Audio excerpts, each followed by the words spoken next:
આ દ્રશ્યો જોઈને તમને એમ થશે કે શું સુરતમાં શિક્ષણ મેળવવું પણ હવે સંઘર્ષ બની ગયું છે?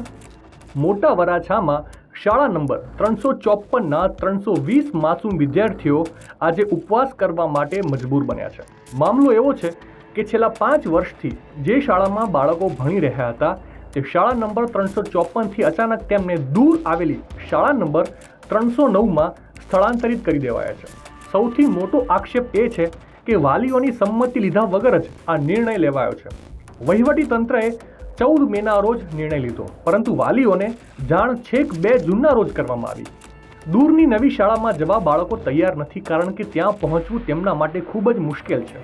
ભણવાનું છોડીને બાળકો આજે શિક્ષણના અધિકાર માટે ઉપવાસ આંદોલન શરૂ કરવા માટે મજબૂર બન્યા છે. શું શિક્ષણના નામે બાળકો સાથે આ મનસ્વી નિર્ણય યોગ્ય છે? તંત્રની આ લાપરવાહી સામે તમારું શું માનવું છે? શું આ વિદ્યાર્થીઓને તેમનો હક મળશે ખરો? કોમેન્ટ કરીને જરૂરથી જણાવજો.